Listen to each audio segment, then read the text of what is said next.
Hello everyone, मैं हूं दीपक सिंघल। स्वागत करता हूं सभी का विद्या गुरु के मंच पर। दोस्तों, ये वीडियो जो है ये होने वाली है मई मंथ के फर्स्ट वीक की, जहां पर 1 से 10 मई तक के इंपॉर्टेंट करंट करेंगे कवर। टोटल मिला के 48 टॉपिक्स होने वाले वीडियो में। वीडियो को लास्ट तक देखिएगा, बेहद इंपॉर्टेंट रहने वाली है एसएससी सीजीएल के स्टूडेंट्स के लिए, खासकर की सीएचएसएल एमटीएस जैसे एग्जाम्स के लिए अगर आप तैयारी कर रहे हैं तो बेहद ही इंपॉर्टेंट रहेगी। जैसे कि मैं हमेशा बोलता हूँ, विद्या गुरु हमेशा तत्पर है बच्चों के सिलेक्शन के लिए। कई सारे बच्चों के रिजल्ट्स आए हैं मेरे पास, पर्सनल मैसेज आए हैं कि सर बहुत आप लोगों का शुक्रिया। टीम पूरी विद्या गुरु की ऑफ कोर्स उनको एक दिन बुलाएंगे। हो सकता है एक छोटा सा पॉडकास्ट आपके सामने रखे कि बच्चे किस तरीके से प्रिपरेशन करते हैं, और आप लोगों के भी जो डाउट्स होंगे प्रिपरेशन के वक्त जो आप मेजरली फॉलो करते हैं, बिल्कुल 1-on-1 सेशन हम कोशिश करेंगे कि एक हम लोग यूट्यूब पर अपने सभी लिसनर्स के लिए रखें। तो without wasting much of a time आइए शुरुआत करते हैं। जैसे प्राइम मिनिस्टर नरेंद्र मोदी ने गंगा एक्सप्रेसवे जो है यूपी का, इन्होंने कर दिया इनॉग्रेट। 594 किलोमीटर का टोटल एक्सप्रेसवे है, 6 लेन का ग्रीनफील्ड कॉरिडोर है। आपको मेरठ से प्रयागराज लेके जाएगा, जो वैसे टारगेट मतलब इनका क्या है कि 12 घंटे की जर्नी होती है, उसको ये 6-7 घंटे में कवर करवा देंगे। इसके बाद यूनाइटेड अरब एमिरेट जो है वो ओपेक देशों से बाहर हुआ, ओपेक प्लस कंट्री से बाहर हुआ। ओपेक है organization of petroleum exporting countries plus, इससे बाहर हुआ 1 मई 2026 से ही। ओपेक को ज्वाइन किया था यूएई ने 1967 में। अच्छा, ओपेक से बाहर होने के बाद होगा क्या? क्योंकि ओपेक जो था ना, ये हर कंट्री को एक कोटा देता था कि आपको इतना प्रोड्यूस करना है, इतना नहीं करना है आपको, तो अब ये अपने हिसाब से प्रोड्यूस कर पाएंगे। इसके बाद यूनियन मिनिस्टर अश्विनी वैष्णव और आंध्र प्रदेश के चीफ मिनिस्टर चंद्रबाबू नायडू ने यहाँ पर स्थापना करी है गूगल के क्लाउड एआई हब की, विशाखापत्तनम आंध्र प्रदेश में। तो ये गूगल एआई हब है, क्लाउड हब है, जो कि आपको आंध्र प्रदेश विशाखापत्तनम वहां पर देखने को मिला। इसके बाद ओलंपिक के bronze medal winning Indian hockey player, नाम है इनका गुरबाक्स सिंह ग्रेवाल। इनका निधन हो गया दिल्ली में 84 साल की उम्र में। ये लियालपुर जो आज की डेट में पाकिस्तान के फैसलाबाद में है, वहां पर इनका जन्म 1942 में हुआ था।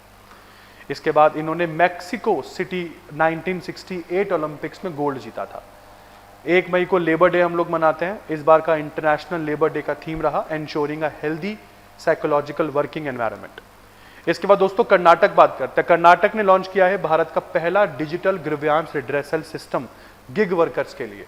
गिग वर्कर्स अपना कोई भी प्रॉब्लम अगर आप लोगों को है तो आप इस प्लेटफॉर्म पर जो है वो रिपोर्ट कर सकते हैं। ये प्लेटफॉर्म पूरी तरीके से गिग वर्कर्स के लिए है। ट्रांसपेरेंसी, अकाउंटेबिलिटी, वर्कर प्रोटेक्शन, सब चीज़ें यहाँ पर एक तरीके से ऑल टुगेदर तरीके से आपके सामने रखी जाती है। ये प्लेटफॉर्म बेस्ड वर्कर है, जहाँ पर प्लेटफॉर्म बेस्ड वर्कर्स जो हैं, जितने भी जैसे जोमेटो हो गया, स्विगी के वर्कर्स हो गए, वो अपनी कंप्लेंट रजिस्टर कर सकते हैं कि अगर उनको सैलरी, इंसेंटिव, वर्किंग कंडीशन, इन सब चीज़ों से किसी प्रकार की कोई प्रॉब्लम है। इसके बाद इंडिया ने डिप्लॉय कर दिया है आरोग्य मैत्री हेल्थ केयर इंफ्रास्ट्रक्चर।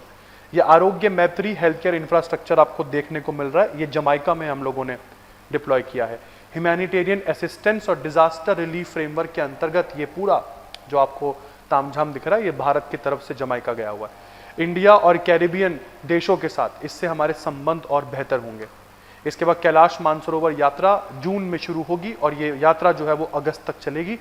यहाँ पर यात्रा में जाने के लिए रजिस्ट्रेशन करवाना जरूरी होता है, और ministry of external affairs China के साथ कोऑर्डिनेट करके ये यात्रा जो है वो कंडक्ट करवाती है। ये यात्रा लिपुलेक पास उत्तराखंड और नाथुला पास सिक्किम, 2 जगहों से ये यात्रा जो है वो कैलाश मानसरोवर के लिए जाती है।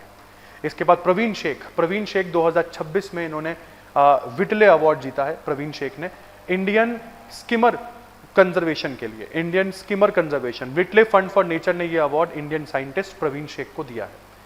इसके बाद इंडियन स्किमर क्या है? Indian skimmer conservation, Indian skimmer एक बहुत ही रेयर रिवर बर्ड है, जिसको उसके ब्राइट ऑरेंज बिल और यूनिक स्किमिंग फीडिंग टेक्निक से पहचाना जाता है। इसके बाद इंडियन नेवी ने प्रोजेक्ट 17A के अंतर्गत बना एक स्टेल्थ फ्रीगेट INS महेंद्रगिरी, जो कि नीलगिरी क्लास का 6ठा जहाज है, जिसको Mazagon dock shipbuilders limited Goa के द्वारा बनाया गया है।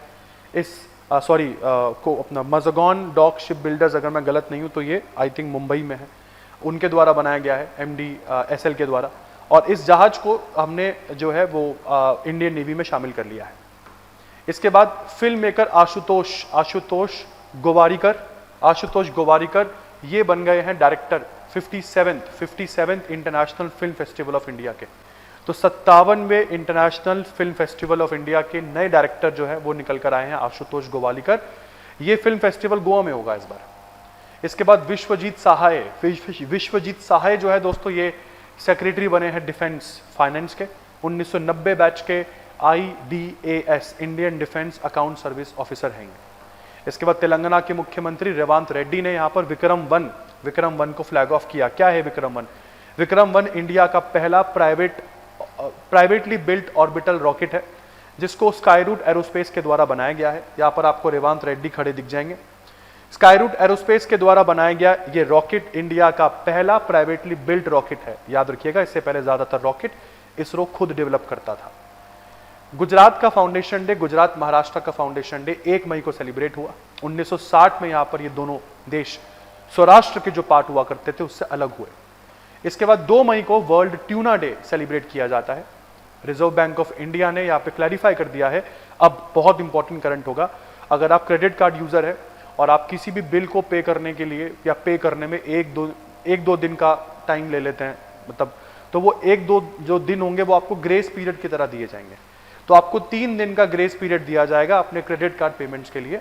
इसका मतलब आपका ड्यू पेमेंट पास्ट ड्यू तभी होगा जब वो ड्यू डेट से 3 दिन बाद, या 3 जैसे मान लो 12 तारीख को बिल पे करना है आपको, तो अगर आप 15 तारीख तक भी बिल पे कर दोगे तो चलेगा। 15 के बाद अगर आप बिल पे करोगे तो फिर वो पास्ट ड्यू हो जाएगा वो बिल। इसके बाद national rifle association of India ने अपना 75th एनिवर्सरी डे सेलिब्रेट किया। ये डॉक्टर करनी Singh shooting range final hall Delhi में सेलिब्रेट हुआ। इसके साथ दोस्तों रोहित जैन आरबीआई के डिप्यूटी गवर्नर के रूप में अपॉइंट कर लिए गए हैं और 2 मई 2026 में इनका अपॉइंटमेंट जो है वो सक्सेसफुल हुआ।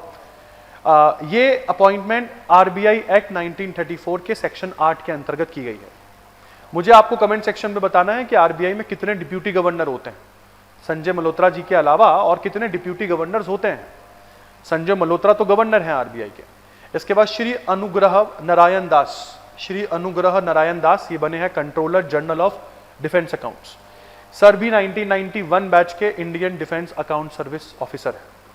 इसके बाद justice Anupinder Singh Grewal retired justice हैं। इनको प्रेसिडेंट बना दिया गया है नेशनल कंपनी लॉ ट्रिब्यूनल का, NCLT कह सकते हो या NCLT कह सकते हो, national company law tribunal.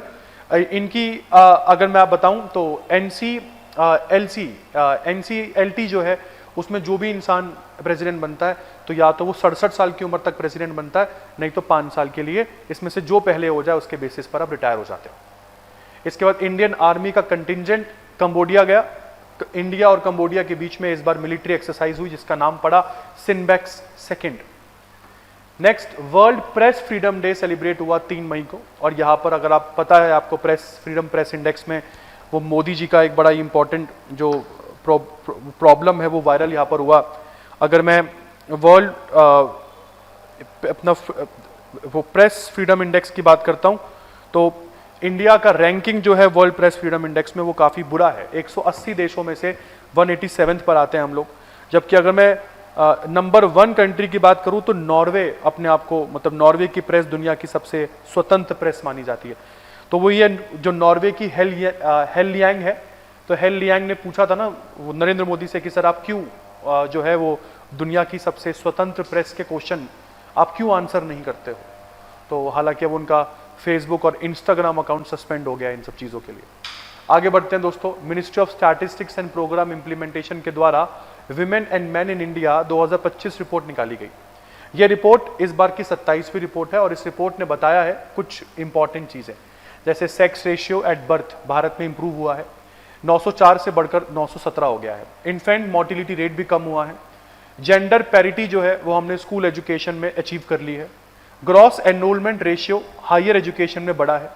Labour force participation rate भी दोनों जेंडर्स में बढ़ा है और मार्जिनल मैनेजरियल पोजीशंस में महिलाओं का रोल भी बढ़ा है, बहुत ज़्यादा 102.54% के दर से बढ़ा है। तो ये फिलहाल women and men in India report 2025 था। इसके बाद तमिलनाडु बना भारत का top marine fish producing state. Bharat का top marine fish producing state बना तमिलनाडु। इसके बाद दोस्तों अंडमान निकोबार आइलैंड ने यहाँ पर Guinness book of world record बनाया। अंडमान निकोबार आइलैंड की तलहटी पर भारत का सबसे बड़ा झंडा यहाँ पर अनफोल्ड करते हुए आपको इंडियंस दिख जाएंगे।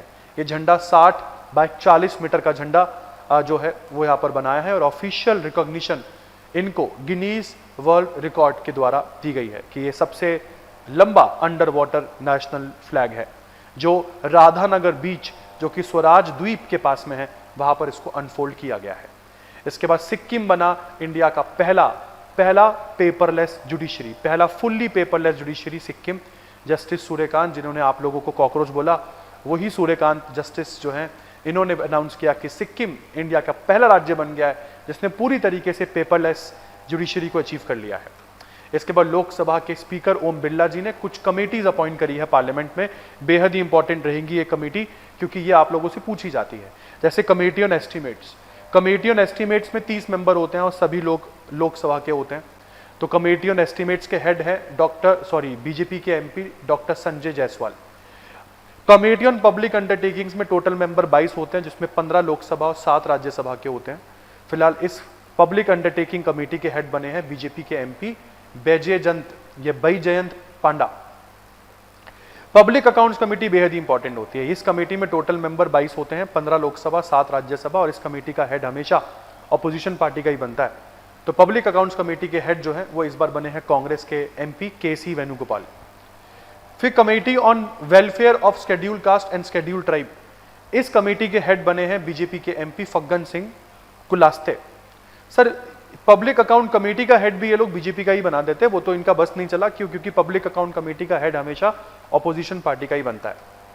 इसके बाद प्राइम मिनिस्टर नरेंद्र मोदी ने यहाँ पर डॉक्टर आर बालासुब्रमण्यम और डॉक्टर जोरम आनिया को फुल टाइम मेंबर बना दिया है नीति आयोग का।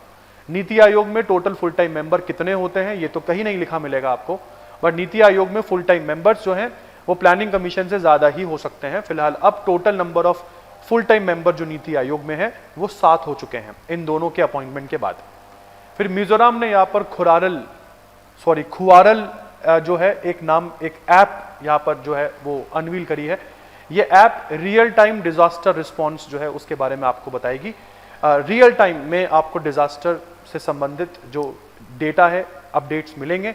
इस ऐप को डिजास्टर मैनेजमेंट एंड रिहेबिलिटेशन के द्वारा डेवलप किया गया है। इसके बाद बेटा थॉमस कप 2026 में दोनों ही मैचेस हारने के बाद भारत को ब्रॉन्ज मेडल से ही संतुष्ट होना पड़ा। थॉमस कप में हम फ्रांस के साथ सेमीफाइनल में 0-3 से हारे, जिसके बाद हमें केवल ब्रॉन्ज मेडल ही मिला।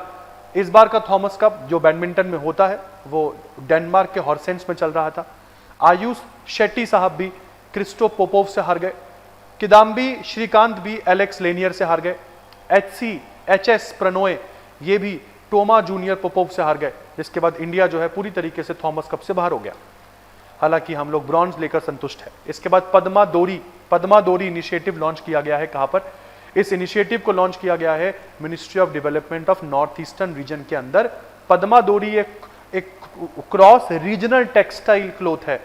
इस पद्मा डोरी नामक क्लोथ को नॉर्थ ईस्ट इंडिया से आने वाले एरी सिल्क और मध्य प्रदेश से आने वाला चंदेरी, तो चंदेरी और एरी सिल्क दोनों को मिलाकर एक तरीके से वीव किया जाता है।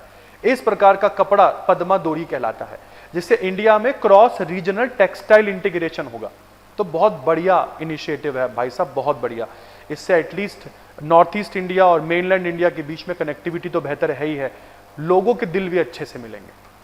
मिनिस्ट्री ऑफ हेल्थ और फैमिली वेलफेयर ने फायर सेफ्टी वीक लॉन्च किया जो 4 से 10 मई तक चला। इस फायर सेफ्टी वीक में की शुरुआत 4 तारीख को हुई, जिसमें प्लेज लिया गया पुण्य सलीला श्रीवास्तव के द्वारा, जो यूनियन हेल्थ सेक्रेटरी है। इसके बाद हजारीबाग बना है बेटा भारत का पहला पर्ल फार्मिंग क्लस्टर। भारत का पहला पर्ल फार्मिंग क्लस्टर बना हजारीबाग, झारखंड। इसके बाद इंडियन जर्नलिस्ट ने यहां पर पुलित्जर प्राइज 2026 जीता। क्यों? क्योंकि हम लोगों ने एक रिपोर्ट तैयार करी थी साइबर फ्रॉड के ऊपर। यहां पर जो मैडम आपको दिख रही हैं वो है सुपर्णा शर्मा। तो सुपर्णा शर्मा और आर.के. आनंद ने यहां पर पुलित्जर प्राइज जीता क्योंकि इन्होंने एक रिपोर्ट पब्लिश करी थी एक प्रोजेक्ट के अंदर जिसका नाम था ट्रैप्ड। इन्होंने बताया कि किस तरीके से ये रिपोर्ट ब्लूमबर्ग में पब्लिश हुई थी। इन्होंने साइबर फ्रॉड और डिजिटल सर्वेलेंस के ऊपर ये रिपोर्ट तैयार करी और बोला कितना जरूरी है किसी भी कंट्री में साइबर इंफ्रास्ट्रक्चर का बेटर होना। इसके बाद रिनाउंड लिरिसिस्ट और कम्युनिकेशन एक्सपर्ट प्रसून जोशी, इनको चेयरमैन बना दिया गया है प्रसार भारती का। प्रसार भारती के नए चेयरमैन बन गए हैं प्रसून जोशी। प्रसून जोशी का कंट्रीब्यूशन है फिल्म्स में, एडवर्टाइजमेंट, लिटरेचर, पब्लिक कम्युनिकेशन, इन सब में। इसके बाद हिंदुस्तान एरोनॉटिक्स लिमिटेड, वही कंपनी जिस कंपनी के द्वारा तेजस और बाकी के डिफेंस इक्विपमेंट बनाए जाते हैं, उन्होंने श्री रवि कुमार या श्री रवि के को अपना 22nd चेयरमैन और मैनेजिंग डायरेक्टर चुन लिया है। श्री रवि जो है वो डीके सुनील के बाद, डॉक्टर डीके सुनील के बाद चेयरमैन बने हैं HAL के। इसके बाद बेटा वर्ल्ड प्रेस फ्रीडम इंडेक्स, इसी इंडेक्स के ऊपर बवाल छिड़ा इस बार के नॉर्वे में, क्योंकि इस प्रेस फ्रीडम इंडेक्स में नंबर 1 पर आपको नॉर्वे ही दिखा। नॉर्वे के बाद नेदरलैंड, एस्टोनिया, डेनमार्क, स्वीडन, सारी स्कैंडिनेवियन कंट्रीज आपको दिखी, जबकि भारत का स्थान 180 में से 157वें देश पर था।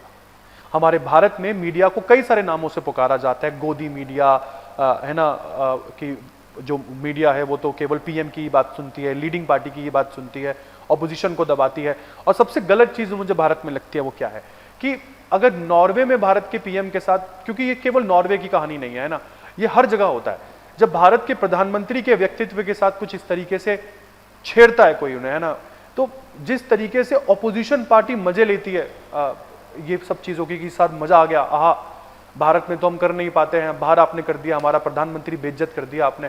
भाई वहां पर प्रधानमंत्री बेइज्जत नहीं हो रहा है, एक्चुअली में बेइज्जती पूरे देश की हो रही है वहां पर। मतलब आप किस प्रकार का देश पोर्ट्रे करते हैं, कंट्री को यूनाइटेडली आना चाहिए यहाँ पर। मैं कभी कभी उस चीज की मुझे बहुत कमी फील होती है भारत में, तो बहुत इंपॉर्टेंट है ये। इसके बाद आगे बढ़ते हैं, नेशनल स्टॉक एक्सचेंज जो है इंडिया ने, उन्होंने इलेक्ट्रॉनिक गोल्ड रिसिप्ट जो है वो लॉन्च कर दिया। इलेक्ट्रॉनिक गोल्ड रिसिप्ट क्या है? इससे गोल्ड ट्रेडिंग में ट्रांसपेरेंसी बढ़ेगी। इलेक्ट्रॉनिक गोल्ड रिसिप्ट बोलती है कि ये वो सिक्योरिटीज हैं जिसके लिए सेबी के पास फिजिकल गोल्ड उनके वॉल्ट में है, तो सेबी के वॉल्ट में फिजिकल गोल्ड पड़ा हुआ है, उस फिजिकल गोल्ड वो अपने गोल्ड पर आधारित सिक्योरिटी है जिसको ट्रेड कर सकते हो आप स्टॉक मार्केट में, सोना खरीदे बेच सकते हो। अच्छा, इसमें जीएसटी आप लोगों से नहीं मांगा जाएगा, ये वाला सोना अगर आप खरीदोगे तो जीएसटी नहीं मांगा जाएगा, बट हाँ एक जाहिर सी बात है, जब आप इस गोल्ड को फिजिकल गोल्ड में कन्वर्ट करोगे, सिक्योरिटी वाले गोल्ड को फिजिकल गोल्ड में कन्वर्ट करोगे, तो उस समय आपको जीएसटी पे करना होगा। तो ईजीआर ट्रेडिंग में कोई भी जीएसटी अप्लाई नहीं होगा, ये केवल फिजिकल गोल्ड में जब आप कन्वर्ट करोगे तभी वहां पर जीएसटी पे करना होगा। इसके बाद यूनियन गवर्नमेंट ने साउथ कोस्ट रेलवे जोन एक नया रेलवे जोन अनाउंस कर दिया है, जिसका हेडक्वार्टर विशाखापत्तनम रखा गया है आंध्र प्रदेश में, और ये 1 जून 2026 से ये नया जोन ऑपरेशनल होगा। इसके बाद स्ट्रेट ऑफ हॉर्मूज में बढ़ती टेंशन को लेकर अमेरिका ने यहाँ पर प्रोजेक्ट फ्रीडम जो है वो स्टार्ट कर दिया है। यहाँ पर अमेरिकी नेवी जो है वो स्ट्रेट ऑफ हॉर्मूज से जो शिपिंग है उसको सिक्योर करेगी। एक नेवल एस्कॉर्ट ऑपरेशन होगा जिससे कमर्शियल वेसल्स जो है वो स्ट्रेट ऑफ हॉर्मूज से पार करवाए जाएंगे, जिससे ईरान और यूएस की टेंशन और बढ़ती मुझे दिख रही है यहाँ पर इन सब चीजों की वजह से। इस पूरे प्रोजेक्ट फ्रीडम की जिम्मेदारी अमेरिका के सेंटकॉम ने उठाई है, मतलब साउथ सेंट्रल कमांड अमेरिका का सेंटकॉम। इसके बाद national council of educational research and training NCERT के द्वारा प्रशस्त 2.0 प्रोग्राम स्टार्ट किया गया।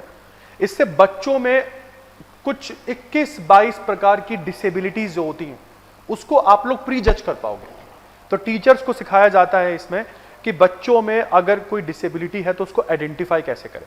तो टोटल 21-22 तरीके की डिसेबिलिटीज को आइडेंटिफाई करना इस पोर्टल पर जो सीबीएसई टीचर्स हैं उनको सिखाया जा रहा है, ताकि उन बच्चों पर ज्यादा ध्यान दिया जा सके। इसके बाद एक प्रपोजल दोस्तों पेंडिंग है, सुप्रीम कोर्ट में जजों की संख्या को बढ़ाने से संबंधित एक प्रपोजल पार्लियामेंट में पेंडिंग है, जिस प्रपोजल को कहा गया है कि सुप्रीम कोर्ट में एट प्रेजेंट जो जजों की संख्या है वो 33+1 है, मतलब 33 है अन्य जज, 1 है चीफ जस्टिस, जिसको बढ़ाकर 37+1 करने की बात हो रही है। तो मतलब सुप्रीम कोर्ट के टोटल जजेस को 34 से 38 करने की बात हो रही है। चीफ जस्टिस को अलग कर दिया जाए तो 33 से 37 करने की बात हो रही है, एक्सक्लूडिंग चीफ जस्टिस की बात कर रहे हैं। फिलहाल अभी ये बिल पास नहीं हुआ है, तो इसका मतलब पार्लियामेंट के पास दोस्तों ये शक्ति होती है कि जब भी सुप्रीम कोर्ट के जजों को बढ़ाना होता है, इसके लिए पार्लियामेंट को सुप्रीम कोर्ट नंबर ऑफ जजेस जो बिल होता है, एक्ट होता है, उस एक्ट में संशोधन करना पड़ता है। जैसे आखिरी समय इस एक्ट में संशोधन 2019 में किया गया था, जब सुप्रीम कोर्ट के जजों की संख्या को बढ़ाकर 31 से 34 कर दिया गया था। क्यों? अगर चीफ जस्टिस को मिला लिया जाए अगर उनको हटा दिया जाए तो 30 से 33।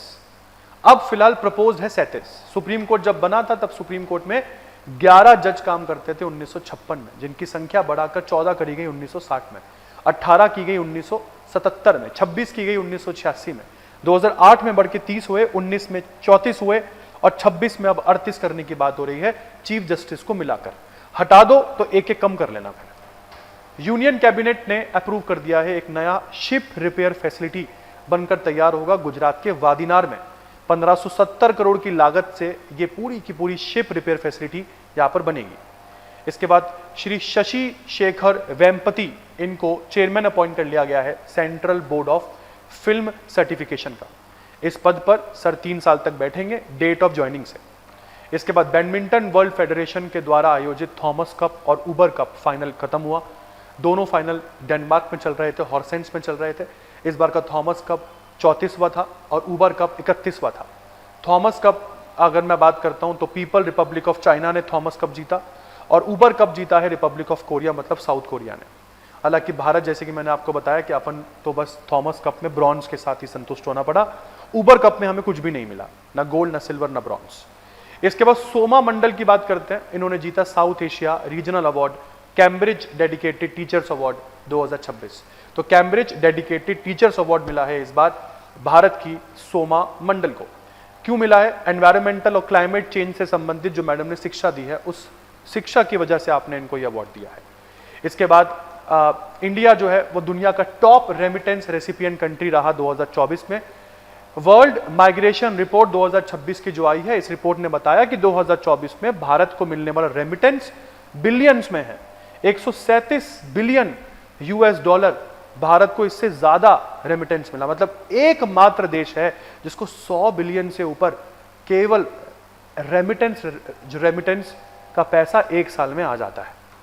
इसके बाद world red cross and red crescent day आप सेलिब्रेट करते हैं 8 मई को। और इसी के साथ मैं हूं दीपक सिंघल, ये है वीडियो का अंत। आई होप वीडियो आपको अच्छी लगी होगी। चैनल को सब्सक्राइब किए बिना, वीडियो को लाइक किए बिना मत जाइएगा दोस्तों। मिलते हैं बहुत ही जल्द नेक्स्ट वीक के साथ।